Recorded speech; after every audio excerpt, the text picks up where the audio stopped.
Welcome back to another episode of Growth Unlocked. I am absolutely delighted to have Jenn Seldam join us today. Jenn, thank you so much for making time. You are so welcome. I cancelled on you last week, so I'm glad I could make it work this week. Apologies for that. We got there in the end. That's all that matters. All good. Awesome. Well, Jenn, can't wait for the conversation. I'm really delighted to have you share your expertise from a marketing strategy perspective. I might start with a bit about, I guess, where you're at now, which is Wingmaven. Wingmaven was launched during a pretty challenging economic period. Can you elaborate on how this timing influenced your business model and the strategic vision for what you wanted to do and where you wanted to be? Yeah, absolutely. So I should probably start with Wingmaven is really a partnership between two of us. So myself and another ex-CMO / organisational coach, Laura Wilson. We've known each other for 25 years. So we co-founded Wingmaven together once we both left corporate life, which was super exciting. And I guess the fundamentals of why we started Wingmaven and the customer insights that they were built on, if anything, were really exacerbated during the current economic climate. So in some ways, it really helped validate what we already thought was a great idea and a customer problem that really wanted to be solved. So, if we look at a couple of those insights, and they come from, Laura and I having been in the shoes of our customers, so we know these problems pretty intimately. The first one is that marketing is quite often one of the largest OPEX lines in a business. So it gets scrutinized really thoroughly.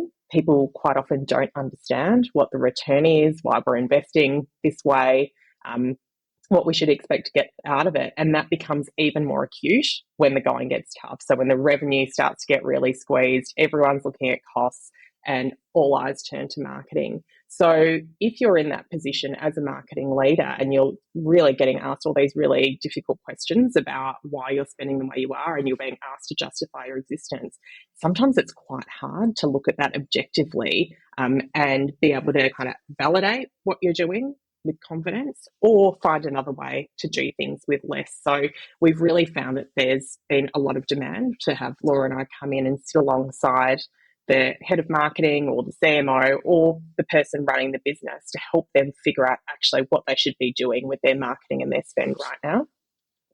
So that's definitely been exacerbated. I think we all know there's been quite a lot of redundancies that have happened over the last couple of years, quite sadly. A lot of that has happened in very senior and mid-level marketing positions.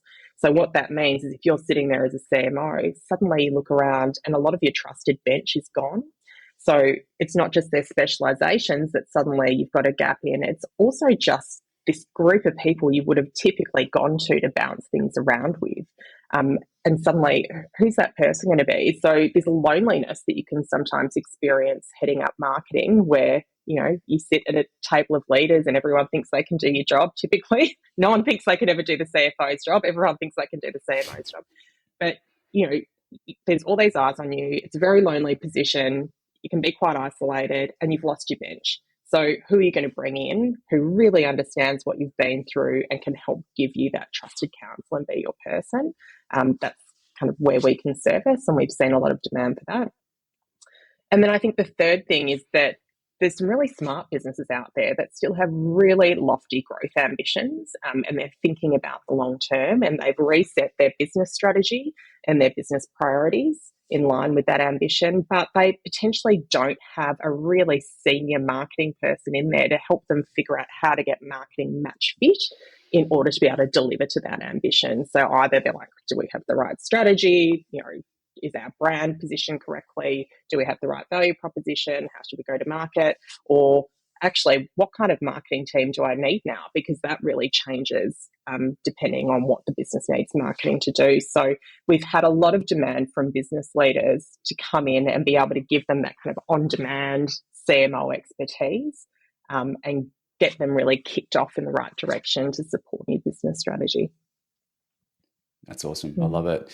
You touched on a couple of things there that I'd love to dig into a bit further. One, and I think you talk about this on your website as well, is how a lot of businesses and leaders, execs will look at marketing as a cost center rather than a profit center. Yeah. How do you work with the executive team to change that mindset? Yeah, it's a great question because people love to see marketing measured against sales, right? Like that kind of very immediate bottom line return, particularly in this market. And great marketers know, or experienced marketers know, that a lot of the investment that you make at the top of the funnel really doesn't pay back in that way for quite a period of time. You're really looking at how it's starting to move the dial over a much longer period of time in terms of how people perceive you, how they consider you, and that will then translate down into the bottom of the funnel much later on. So it's much harder to go, oh, look, we need to put all of this investment into brand and it's going to pay off, in 2 or 3 years' time. And, the CFO is sitting there going, actually, we need numbers now. So being able to explain how the different parts of your spend should be measured differently can be quite a challenge. The way I've always approached it, and I think this is what we always counsel the people that we coach as CMOs to do, very often you spend a lot of your time making friends with the sales director or, the people in product.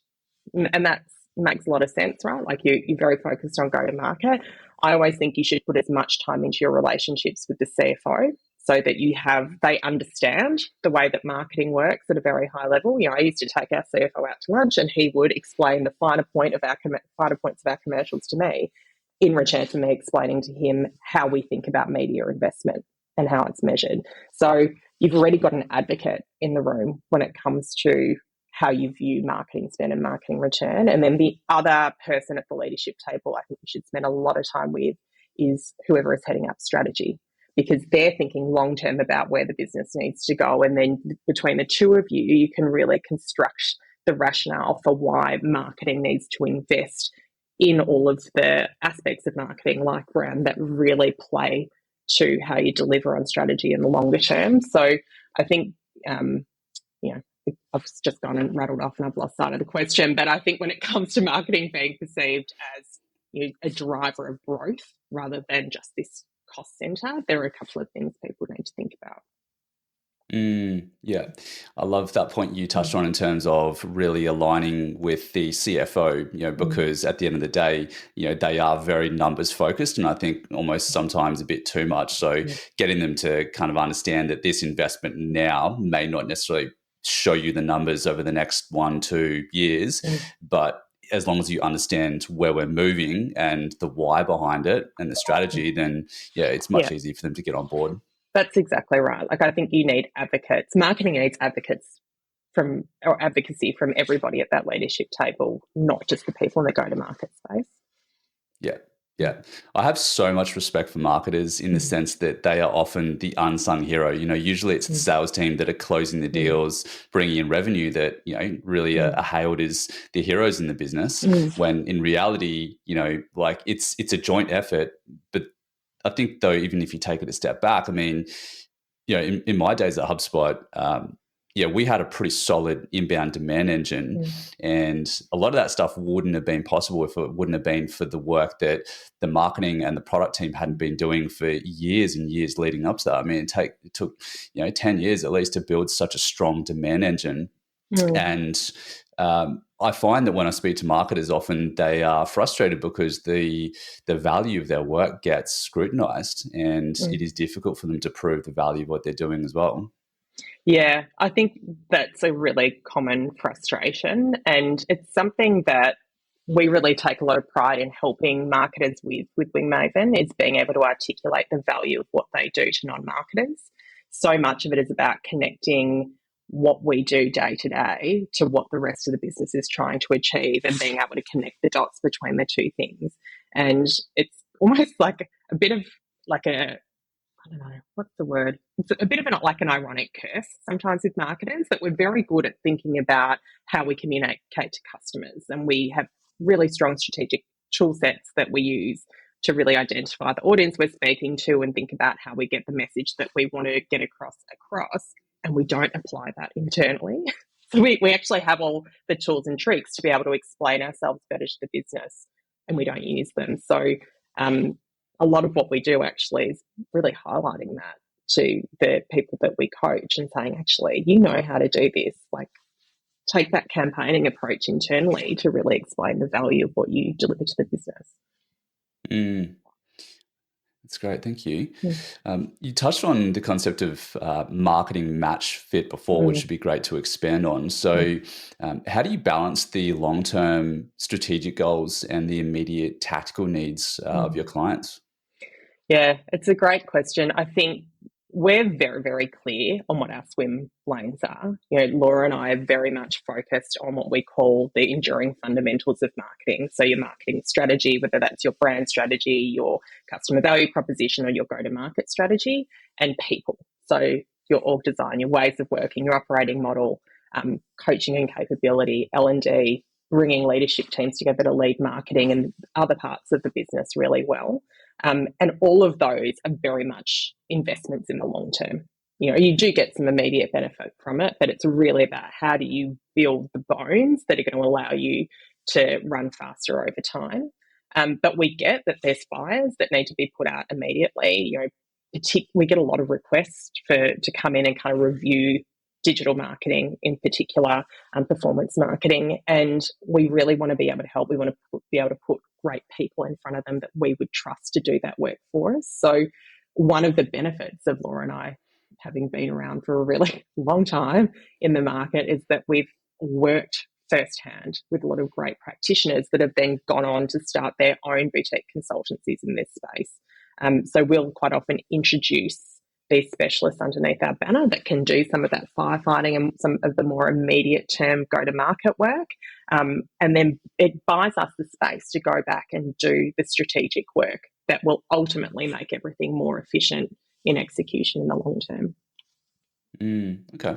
So businesses often looking for that kind of that validation in terms of seeing things moving and seeing some traction in the beginning. Do you find that when you're working with clients? It really depends on the client and how familiar they are with the different aspects of marketing. We have some businesses that have experienced great marketing strategy before and understand how fundamental that is to making every dollar they spend in execution better. So they'll, if we say to them, do you know what? I really think we need to just take a beat and really look at your brand strategy and your CVP. They're totally up for starting there. There's other businesses that rightly so, particularly in that kind of startup scale up space, are like, I just need sales now. I just need to do this now. And we respect that as well. It's more about survival and they don't have the luxury of time. So we really want to respect where they're at and be able to put a solution in front of them that works for them and gives them that relief immediately that then allows them to think more strategically longer term. In terms of the types of clients you've worked with, obviously a broad spectrum, so the larger enterprises and some of the more earlier stage startups, I would assume that there is fundamentals there, and you touched on some of these things before around the key tenets of marketing. For the listeners, say go-to-market leaders and founders that are tuning in, what would be those kind of core fundamentals you think are transferable? Doesn't matter the size or the maturity of the business. Look, I can answer that from my perspective in terms of how I lead and what's worked for me. I think regardless of where I've been, I focus more about painting a picture for my team about where we're trying to go, and giving them some guardrails, some parameters to work in.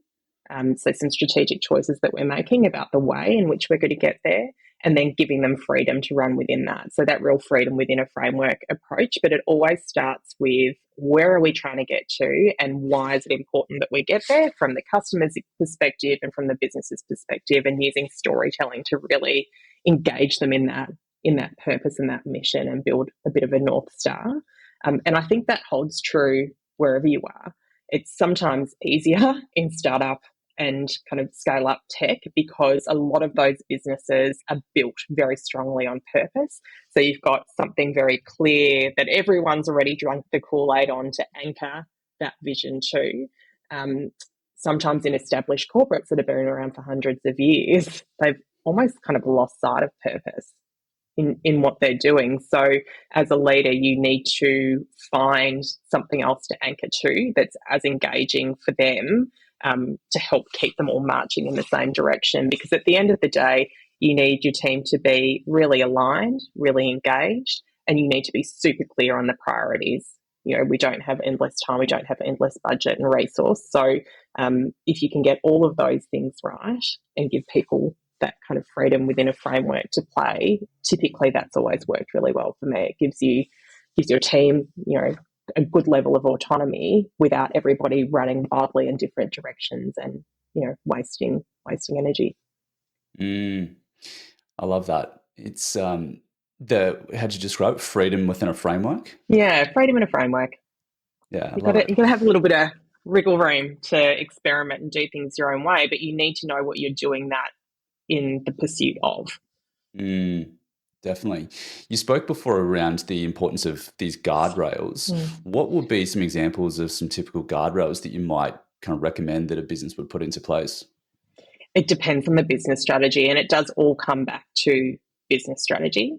The business has to be really clear on what their ambition is, what success looks like, and the choices they're making within that. And then the choices that marketing make within that are very much aligned. So, if you've got a business who has stated that their growth strategy is highly dependent on the volume of leads that are brought in or the volume of visits that you bring in to your website, for example, then marketing needs to think about what are the choices we're making in order to get that volume of leads or that quality of leads. So it's a bit horses for courses in terms of what the guardrails are, but it starts with that kind of headline business strategy and the strategic choices you're making there.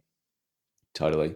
Because I think that concept is really valid for all businesses is, unfortunately there's not unlimited resources. And so you do really need to think strategically about like where you do put those guardrails in so people can operate inside those, but also making sure that you're kind of moving everyone in that same direction.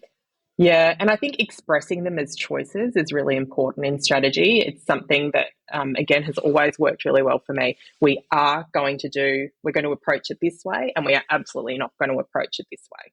So we're making a very clear forced choice about how we're going to get from A to B, and you can run within that. But then, don't bother about going this way. So yeah, having that expression of what it isn't as well as what it is really, really key. Yeah, agreed. Shifting gears a bit, you've mentioned that swimming is where you do some of your best thinking. Yeah, How when it's not important is freezing. Maybe put your 7 mil wetsuit on if you want to go out in Sydney. How important is it for leaders to have their own personal rituals, and how do you think that it actually influences their decision-making capabilities? My experience is that it's key, because when you're a business leader or you're anyone dealing with big curly problems that involve a lot of information, a lot of inputs, if you just sit there and stare at it up close for a really long period of time, that it's so hard to find the answer. You just can't see it. You almost kind of get this tunnel vision around it, and all you can see is the problem. And I'm a big believer in systems thinking, so everything's connected. So in order to be able to solve a problem, you need to be able to step back and see everything that's going on, have that really great peripheral vision. And swimming for me allows me to do that because it's kind of meditative in nature. I don't have to think too much about it, what my body needs to do. I just focus on breathing and the stroke, right? So there's something about it that almost forces me to step away from the problem. Physically, I can't be at my desk staring at it, but mentally, it just kind of takes the pressure off it, and I almost have this out of body thing where I'm kind of floating above the information, and I'm not kind of buried in it. And then suddenly, all of the wires start to connect. I was talking to Laura about this the other day, and she said, what's it like for you when you do that? Because I think she's quite similar. Running is her oxygen, and it happens for her too. And I said, for me, it's like, and this is going to age me a little bit, but back when we were all really obsessed with magic eye pictures, the ones where it's like all like a scrambled mess of dots, and then you have to kind of look at it a certain way to see something. When you squinted really hard with those magic eye pictures, you couldn't see shit. And then if you relax your eyes, suddenly there's a sailboat. And for me, swimming does that. It really helps me kind of relax my mental eyes and let all the wires connect. So I think as a leader, your ability to step away from the problem and almost like distract yourself sometimes allows the answer to come at you from left field. Mm. Yeah, it's fascinating, isn't it? It's almost like, and I'm sure a lot of people have this happen where you might be in the shower and you're not really thinking Mm, about the problem or what it is mm. specifically, but it just comes to you and you're like, Yeah, how did that happen? yeah. It is like, it's like a peripheral vision thing, and I feel like we almost feel like we feel a sense of that when we're staring too closely at a problem. You're like, it's just there, it's just over there. Like if I could just turn my head, I could grab it. And yeah, you need to step away in order to be able to see what's Mm, happening over on the side. totally. Yeah, so true. Mm, Um, I'd love to hear a bit about, from your career perspective, you've gone on mm, quite a journey to get to where you are today. mm, What would you say was the biggest, if you could name like one or two events that were like major for you, these kind of mm, aha moments where you're like, I feel like I've really made significant progress. mm, mm. And what was that? Like, did it kind of come to you? I'd love to hear about sort of where those kind of major moments in your career came from. Yeah. So there's there's probably a couple of things. Like some of them are little aha moments that I've had along the way, largely with the benefit of executive coaching and all coaching, to be honest. It's what got me qualified as a coach 10, 15 years ago, whatever it was, because I realized how powerful it is to be able to sit down with someone for an hour and really work through what's going on in your head so that you can have these little light bulbs and then take action on the basis of those. So there's been a series of little ones through coaching. In terms of big ones, there's two that come to mind. One is work related and one's life related. So one was, gosh, it would be about 20 years ago now, and I was running quite big advertising teams in house for a major corporate. And every performance review, I was being told I was doing really well. I was getting A plus reviews.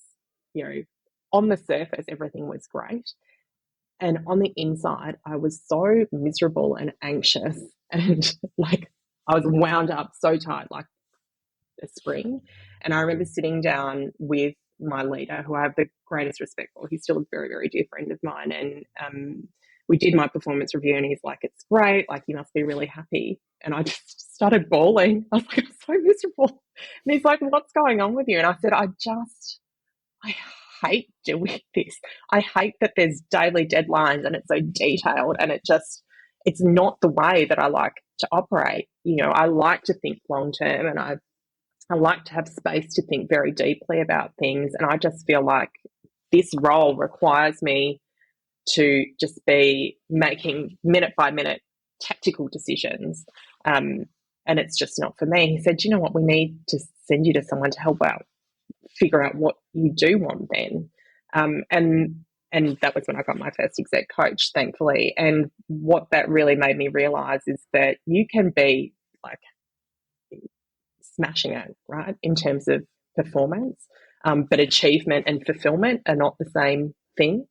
And actually, if you focus on fulfillment, what makes you happy, what brings you joy, where you get energy, achievement will come, but not necessarily the other way around. You can work really hard at something and get really good at it and still bloody hate your life. So you're better off focusing on what fulfills you and making a living out of that. So that was probably the first one. The second one was really what got me out of corporate life altogether and starting Wingmaven with Laura.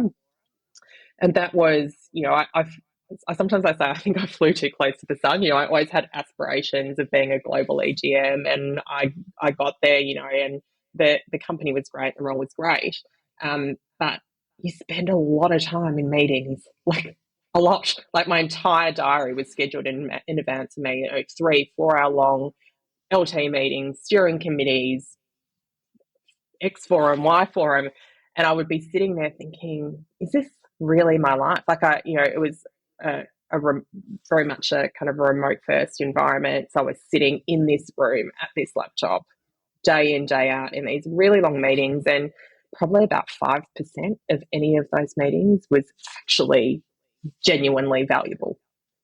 And that's not because there wasn't great intent, but people didn't know how to communicate well. We weren't all aligned on our North Star and where we were trying to head. We certainly weren't aligned on our strategic choices and our priorities within that. And I just thought, I can either just kind of keep turning up and working in this environment and trying to make the best of it, or once and for all, I can kind of step away and try and do something about this more holistically, because I really do feel like it all comes down to better communication and people understanding each other and getting on the same page. And if you can't agree, then at least disagreeing and committing and making the most out of those situations. So, I was already thinking about how frustrated I was with the way that my time was being used. And then what brought it all to a head is my mum died really suddenly. And nothing makes you realize that life is short and tomorrow isn't guaranteed, like someone you love passing away at very short notice. And so all of this great intent that I'd had for a while really kind of bubbled to the surface. And I was like, there's no time like the present. So, yeah, here we are. Yeah, absolutely.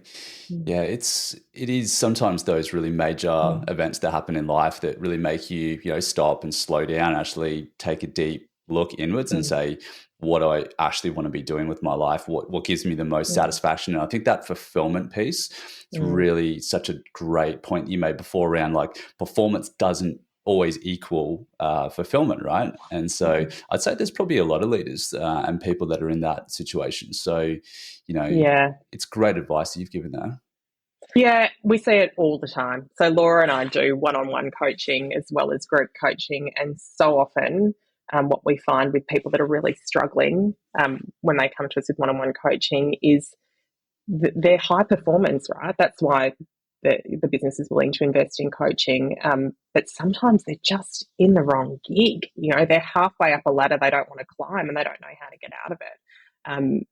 So being able to help them identify what actually does give them joy, where their strengths are, where they want to focus, and articulate that back to the business, well, then the business can use them in a fundamentally different way where they get something out of it and the person um, just gets far more fulfillment out of their career. It's a win-win for everybody. Absolutely. Because it's that Mm. fulfillment that leads to longevity, right? And so that's the key here, is to make sure that person is in the right role where they are feeling fulfilled, because the last thing that a business wants is for staff to be, leaving and there's a revolving door, because that's not a great position to be in. That's a very costly thing for our business to have to go through. Yeah, absolutely. And you can have a ton of great people in the wrong roles and it just doesn't work. But if you can really find that intersection between what the business needs and what the person really needs from a fulfillment perspective, not just what they can do, what they're capable of, that's really where the magic happens, I think. Definitely. Yeah, agreed. Mm. Jen, you have a really keen focus on efficiency and you hate waste, which I think a lot of people can relate to. How do you foster a culture of innovation and efficiency at the same time within a business? Yeah, I think my reputation on waste hating really does precede me. I'm a mum and we do the rotisserie chicken dinner at least once a week, so I get out of jail free. But then the carcass gets turned into stock and the stock goes in the freezer. Like there is every inch of the chicken gets used, I always say. And that's in all aspects of life. I really hate waste. But I don't think you need to make a choice between innovation and efficiency. They're not polar opposites. And in fact, I think efficiency can be the goal of innovation. One of the things that really frustrates me actually is when people just innovate for innovation's sake. We're just going to do new and shiny because everyone else is doing new and shiny. It's because what we think we should do. If you don't have a goal for that innovation, which is typically let's try and do something that makes us more efficient, or let's try and do something that gives us greater impact, then why are you doing it?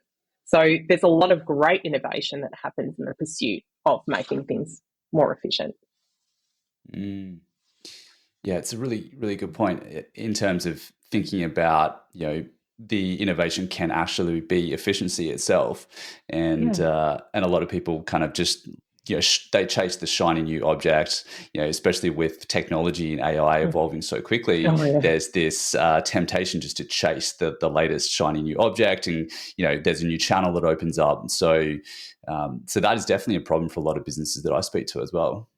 Yeah, absolutely. Like that, if you've lost sight of the why behind the innovation, well, then that's probably where you should be focusing your time, not, trawling sites to find out what the gadgets are. Totally. Yeah. On that topic of AI, I mean, obviously it's here, it's now, a lot of businesses have brought it in. Some businesses are still trying to figure out how to adopt it and kind of enable their people to be more effective. Um, what's your stance on AI in terms of where we're at now, and I guess where it's going in the future from a marketing perspective, strategy, go to market, etc. How do you think it's going to change the way that businesses operate and also innovate at the same time? Do you know what? Like, honestly, I think there's people more qualified than me to answer this. Like, I think I would never style myself as an expert in AI. And to be honest, it's not like it's another tool, right? Like, it's another enabling tool. And I'm more interested, I guess, in the why rather than the what. Because I think, if you think of AI as a piece of technology, a piece of innovation, again, all the investment in AI in the world won't make a lick of difference if you don't know why you're trying to do it in the first place. So it's just another way of executing. So if you don't get all of those really strong strategic guardrails set up front, then you can pour bucketfuls of money into AI. You can pour bucketfuls of money into any kind of tech, and it will do 2/5 of nothing, because it's there without strong purpose, and without a strong view on what the return that you're actually trying to get from it is. So I think there's, and you said this before, there's a lot of businesses out there going, we need to do more with AI, and like, how do we AI this, AI that? I'm like, well, what is the business problem you're trying to solve? Because it might be part of the solution. There might be something else that's just as good. So I know I've kind of completely avoided answering your original question, but yeah, that's how I think about it. No, that's a fair point. I think it does come back to the fundamentals of like, what are you trying to solve with this? Let's be really clear on that, and then AI or whatever kind of tool or technology or strategy should be working towards that. Absolutely. Yeah. I guess looking ahead and thinking about not just the technology side of things, but are there any kind of changes or shifts or trends that you've seen in marketing over the last maybe 5 years that you think are going to continue to change in the next 5 years? From what I've seen, and what I've really enjoyed seeing, is marketing take a much stronger seat at the strategic table. Back when I started marketing, and that was a long time ago, marketing was very much seen as part of just the go-to-market engine. It was really about how you took things to market. I think where marketing is making really big inroads now is as the voice of the customer and being able to help direct business efforts. So an example of that, I would say, is the role of customer value proposition. And for anyone that doesn't know all the marketing jargon, a CVP is really essentially the promise that you're making to your target customer about the value that you're going to create for them that is unique in market. So it's about how your business is most relevant to your target customer, but also highly differentiated from the competition. And typically, you would be asked as a marketer to think about CVP once a product had been developed. So we've built this thing, now go and figure out how to sell it to people. And that's what the CVP was for. It was really more about positioning something that had already been built. And what we're seeing more and more now, particularly with really great product marketing teams, is the ability to step right up into discovery with product alongside product teams and engineering teams and UX and design, and say, okay, this is what we're seeing in the market. This is what we know about the customer and the broadest view of the customer opportunity, what they need and want and what they desire and how competitors are positioning against us.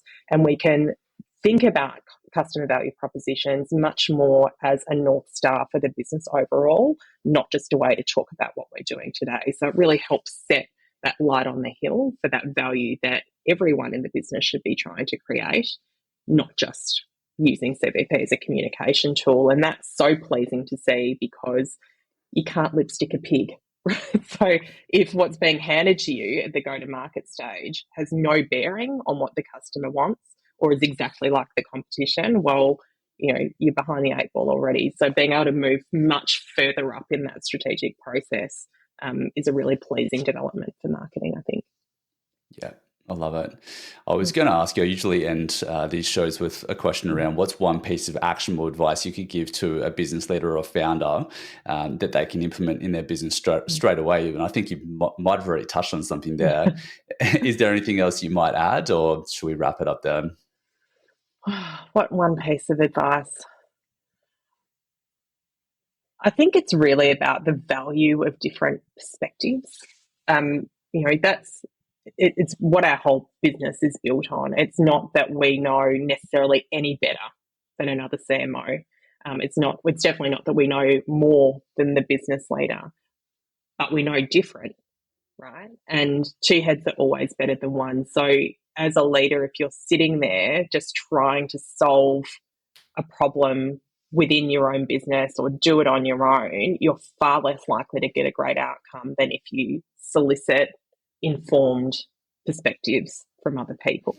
That would be my piece of advice, is to make sure that you know where you want to head as a business leader. You're very clear on the problem to solve, but that you bring in a diverse range of perspectives to help you walk around the problem in order to solve it as effectively as possible. Perfect. That's great advice. Thank you so much. Jenn, really appreciate your time. It's been a fantastic conversation. If people want to find you, learn more about you or Wingmaven, what's the best place for them to do that? Just head to wingmaven.com. I've got my little jacket on and everything. And we're all over LinkedIn, so you can find us really easily there. Awesome, Jenn. Thanks again. Really appreciate it. You're so welcome. Thanks for having me. Cheers. Bye for now. Bye-bye.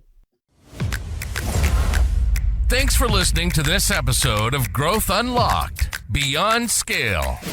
If you enjoyed the show, it would really be appreciated if you can leave a 5-star review wherever you consume your podcasts. And while you're there, why not subscribe to the channel so you don't miss any future episodes? If you'd like to learn about how to drive profitable scale in your business, gain clarity on your direction, and improve your business valuation, click the link in the show notes to connect with Kieran.